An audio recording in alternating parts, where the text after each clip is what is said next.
ईसाई धर्म इस देश से गायब होने वाली सबसे बड़ी बात है और मैं विश्वास करता हूं कि हमें ईसाईयत को सच में वापस लाना होगा। हमारे देश परेशान होने का सबसे बड़ा कारण यह है कि हमने अपने धर्म को खो दिया है। सभी अमेरिकी वासियों के घर में एक एक बाइबल होना चाहिए। यह बाइबल हमें याद दिलाती है कि सबसे बड़ी बात जो अमेरिका को महानता में ले जाएगी वह है धर्म। धर्म बहुत मुख्य बात है और वह वापस जरूर आएगा। Donald Trump America. आखिर हमें जवाब नौकरचाहों को नहीं, अधिकारी वर्गों को नहीं, बल्कि स्वर्ग के परमेश्वर को देना होगा। आज ईसाई लोग एक घेरे में हैं और हमें परमेश्वर के समर्थक बातों की सुरक्षा करना होगा। हम परमेश्वर से प्रेम करते हैं, इसलिए हर एक मसीह मूल्य की रक्षा करनी होगी। ईश्वर के खिलाफ चाहे मीडिया के द्वारा हो या वामपंथी के द्वारा हो, हमें अपने देश में नहीं होने देना है। हमें मसीहत को वापस लाना होगा ताकि हमारा देश फिर से महान हो जाए। मैं सोचता हूं कि आप सब बाइबल का एक एक कॉपी रख लें और परमेश्वर यूएस को आशीष दे और मसीह मूल्यों को दूसरे के साथ साझा करने में मदद करें। सो अमेरिका को महान बनाने के लिए आप सब प्रार्थना करें। समस्त को प्रभु जीशु ख्रीष्ट नाम रे मोर आंतरिक नमस्कार। ख्रीष्टर प्रिय भाई एवं भौणी माने आपनकर निहाती मन थिबो 1999 मसीहा जानुआरी मास 23 तारिख दिन ग्राहम स्टेन नाम जने मिशनरी को जने ख्रीष्ट विरोधी जहाँ को ना थिला दारासिन से तांको जीवंता जड़ेगी मारी देइथिले। केवल सीए नुहे तांको सहित तांकर दुई पुओं को मध्य फिलिप एवं तिमोथी दुई जन को मध्य से गाड़ी भितर गोटे गाड़ी भितर आ राति जतबेले से शोईथिले से अवस्था दारासिंह निजर लोक मान को आनिकी आ पेट्रोल ढालिकी निया लगे देइथिला। फल ग्रामस्टेन एवं तांकर दुई पुओ जीवंता जली जाइथिले से गाड़ी भितर। आपण जानिथिबे ए विषय एई भली अनेक घटना घटुअछि। तापरे पुणी किछि वर्ष परे कंधमाल एक दंगा होता जोठारे ख्रीस्टान भाई भौणी मान सहित अत्याचार कराइला जोटा कि बहुत भयंकर अत्याचार होता। आउ सेमानकर चर्च गुड़ी को भांगी दिगला, सेमानक घर गुड़ी को जलाई दिगला। अनेक ख्रीस्टान माँ भौणी मान को अत्याचार करागला आउ ता सहित अनेक पालक मान को जीवन रे मारी दिया गला। एटा होची कंधमाला दंगा विषय। एटा भी आप निश्चय जानिथिबे। तापर आउ गोटे घटना होची मणिपुर घटना जोटा कि गत वर्ष होता। मणिपुर दंगार मध्य अनेक ख्रीस्टान भाई भौणी माने निजर प्राण को समाने हरैथिले प्रभु जीशु ख्रीष्ट निमंते। मुझे समस्त विषय मु कहीं कहूँ कारण ये जो समस्त विषय घटुअछि घटी घटुअछि एटा केवल आमर भारत वर्ष नुहे, आमर भारत बाहर मध्य बहुत किसी ख्रीस्टियन कंट्री गुड़िक बा देश गुड़िक अछंती जो माने कि ए विषय से जानते जे भारत वर्ष रे ख्रीस्टियन मानक प्रति केउं भली भाव में ताड़ना करा जाउछि, केमिति समान को मिछ दोषे फसैकी आ जेल को पठाई दिया जाउछि। मिछ दोषे फसैकी समान को बहुत प्रकार हैरान हरकत करा होछि आ समानकर घर भांगी दिया जाउछि, चर्च भांगी दिया जाउछि। आ जतबेले कोनसी ख्रीष्टीय उपासना होउथाए आ सही समय ख्रीष्ट विरोधी माने केमिति सही जगह पशिकी से जबरदस्त प्रार्थना को से विरोध करती आउ करुचंती मध्य।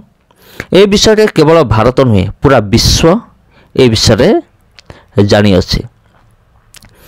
आउ सेथिपई डोनाल्ड ट्रंप जे कि पुणी थरे अमेरिकार राष्ट्रपति भाव में से पुणी थरे निर्वाचित हेले, पुणी थरे से जीतिले।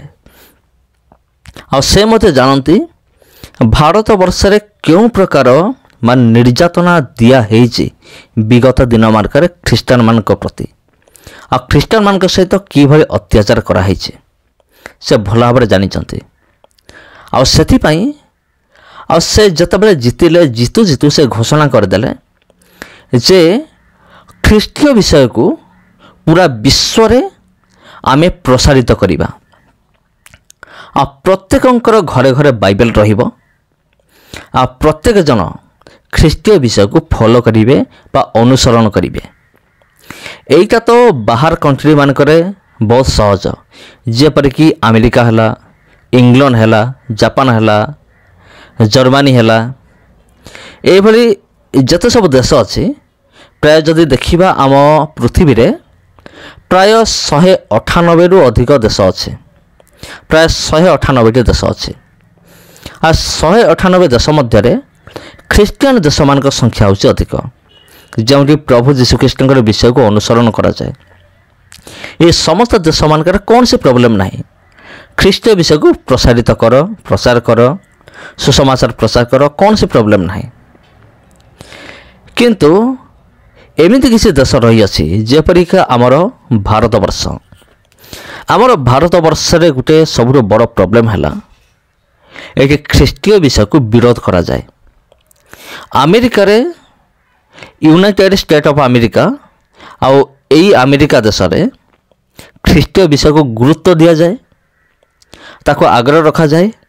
କିନ୍ତୁ ଯଦି ଆମେ ଏଇ ଭାରତ ବର୍ଷକୁ ଦେଖିବା, ଭାରତରେ ଖ୍ରୀଷ୍ଟୀୟ ବିଷୟକୁ ଗୁରୁତ୍ୱ ଦିଆଯାଏନି, ଓଲଟା ଖ୍ରୀଷ୍ଟିଆନମାନଙ୍କୁ ବିରୋଧ କରାଯାଏ ଯେ ତୁମେମାନେ ପ୍ରାର୍ଥନା କରିପାରିବ ନାହିଁ, ତୁମେମାନେ ପ୍ରାର୍ଥନା ମିଟିଂ କରିପାରିବ ନାହିଁ, ପ୍ରାର୍ଥନା ସଭା କରିପାରିବ ନାହିଁ, ତୁମେ ସୁସମାଚାର ପ୍ରଚାର କରିପାରିବ ନାହିଁ। ଯଦିଓ ସମ୍ବିଧାନ ଆମକୁ ଅଧିକାର ଦେଇଛି ପ୍ରଚାର କରିବା ନିମନ୍ତେ, ତଥାପି ବିରୋଧ କରାଯାଏ। ଏଇଟା ହେଉଛି ଆମର ଭାରତବର୍ଷରେ ହୁଏ। ସେଥିପାଇଁ ଡୋନାଲ୍ଡ ଟ୍ରମ୍ପ ଏହି ବିଷୟଗୁଡ଼ିକ ସେ ମଧ୍ୟ ଦେଖି ଆସୁଛନ୍ତି ବହୁତ ବର୍ଷ ହେଲାଣି, ଯେ ଭାରତବର୍ଷରେ କିପରି ଖ୍ରୀଷ୍ଟିଆନମାନଙ୍କୁ ଅତ୍ୟାଚାର କରାହେଇ ଆସୁଅଛି। ଆଉ ସେଥିପାଇଁ ସେ ଘୋଷଣା କଲେ ପ୍ରତି ଘରେ ବାଇବେଲ ରହିବ ଏବଂ ଆମେମାନେ ଖ୍ରୀଷ୍ଟୀୟ ବିଷୟକୁ ପୁରା ପୃଥିବୀ ସାରା ଭାରତରେ ମଧ୍ୟ ଆମେ ପ୍ରସାରିତ କରିବା।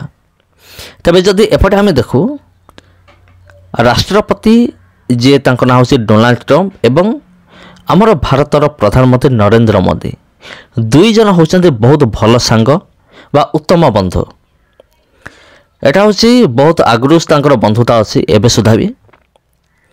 ଆଉ ଯଦି ଆମେ ଦେଖିବା, ତେବେ ଯେତେବେଳେ ଡୋନାଲ୍ଡ ଟ୍ରମ୍ପ ଯେତେବେଳେ ଇଲେକ୍ସନରେ ଜିତିଲେ, ଆଉ ସେତେବେଳେ ପ୍ରଧାନମନ୍ତ୍ରୀ ନରେନ୍ଦ୍ର ମୋଦି ଡାଇରେକ୍ଟ ଫୋନ୍ କରିକି ତାଙ୍କୁ ଅଭିନନ୍ଦନ ମଧ୍ୟ ଜଣାଇଥିଲେ, ତାଙ୍କର ବିଜୟର ଅଭିନନ୍ଦନ ଜଣାଇଥିଲେ ଡୋନାଲ୍ଡ ଟ୍ରମ୍ପକୁ।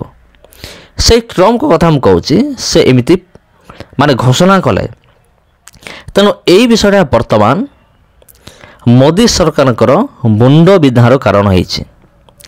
ବର୍ତ୍ତମାନ ମୋଦି ସରକାରଙ୍କୁ ବା ବିଜେପି ସରକାର ଟେନସନ୍କୁ ବଢ଼ାଇ ଦେଇଛି ଯେ ବର୍ତ୍ତମାନ କ'ଣ ହେବ, ଯେ ଗୋଟେ ପଟେ ଆମ ଭାରତବର୍ଷରେ ଯେଉଁ ସନାତନ ଧର୍ମ ଅଛି, ସେ ଧର୍ମର କିଛି ଲୋକମାନେ ଅଛନ୍ତି କାର୍ଯ୍ୟକାରୀ, ଯେପରିକି ବଜରଙ୍ଗ ଦଳ ହେଉ, RSS, ଶିବସେନା, ଏମାନେ ଚାହୁଁଛନ୍ତି ଖ୍ରୀଷ୍ଟୀୟ ବିଷୟ ମାନେ ପ୍ରସାରିତ ନ ହେଉ, କିନ୍ତୁ ଟ୍ରମ୍ପ ଚାହୁଁଛନ୍ତି ପ୍ରସାରିତ ହେଉ। ତେବେ ଭାରତବର୍ଷରେ ଯେହେତୁ ଭାରତ ସହିତ ଆମେରିକାର ବହୁତ ଭଲ ସମ୍ପର୍କ ଅଛି, ଆଉ ସମ୍ପର୍କ ମଧ୍ୟ ରହିବା ଦରକାର। ଆଉ ଆପଣମାନେ ଜାଣିଥିବେ, ଭାରତକୁ ଆମେରିକା ଆଜି ପର୍ଯ୍ୟନ୍ତ ବହୁତ ପ୍ରକାର ମାନେ ସପୋର୍ଟ କରି ଆସୁଅଛି ଆଜି ପର୍ଯ୍ୟନ୍ତ। ତେଣୁ ଯଦି ସମ୍ପର୍କ ଯଦି ଛିନ୍ନ ହୋଇଯିବ, ଗୋଟେ ପକ୍ଷରେ ଯଦି ଆମେ ଦେଖିବା, ଭାରତର ଶକ୍ତି ହିଁ ଦୁର୍ବଳ ହୋଇଯିବ। ଆଉ ଯେପରି ବର୍ତ୍ତମାନ ଭାରତ ଶକ୍ତିଶାଳୀ ଅଛି, ତା ଅପେକ୍ଷା ଭାରତର ଶକ୍ତି ହିଁ କମିଯିବ ଯଦି ଆମେରିକା ସପୋର୍ଟ ନ କରିବ।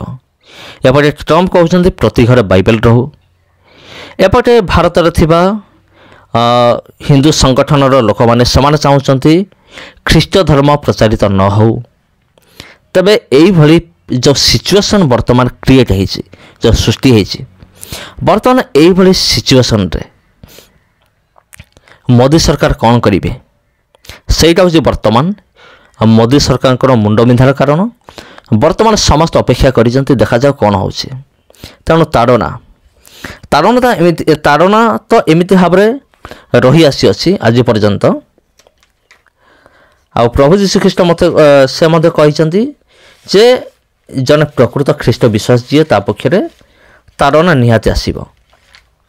ସେଥିପାଇଁ ପାର୍ବତୀୟ ଉପଦେଶରେ प्रभु जीशु ख्रीष्ट निजे कहते माथ्यू तार 5 पर्व तार जब आम 10, 11, 12 देखा यहाँ मो पूर्व भिडियो मानक कही आज कह अल्प समय धार्मिकता निमंते ताड़ना प्राप्त लोके धन्य कारण स्वर्ग राज्य सेमानकर। 11 लोके जब तुम मानक मो सकाशे निंदा और ताड़ना करती पुणी मिथ्यार तुम मान विरुद्ध रे समस्त प्रकार मंद कथा कहती तेबे तुम्हें मान धन्य। 12 आनंद कर और उल्लसित हुओ कारण स्वर्ग रे तुम मानक पुरस्कार प्रचुर सेहीपरि तो सेमाने तुम मानकर पूर्ववर्ती भावादिवान को ताड़ना करथिले। तबे ताड़ना को बाइबल रे कह जाउछि ताकू आसीबा को दियो अनुमति दिया जाइछि। तबे ताड़ना होउछि किंतु तार अर्थ ए नहे जे बिना कारण जन को ताड़ना कराहब। तबे प्रिय बंधुगण घरे घरे बाइबल रहिबो एटा परमेश्वर की इच्छा और सफल होगा जाऊँगी तेणु परमेश्वर धन्यवाद आपण मान मध्य धन्यवाद। वीडियो भल लगी वीडियो को शेयर करंतु चैनल को सब्सक्राइब करके ए वीडियो को गोटे लाइक कर दियंतु। धन्यवाद।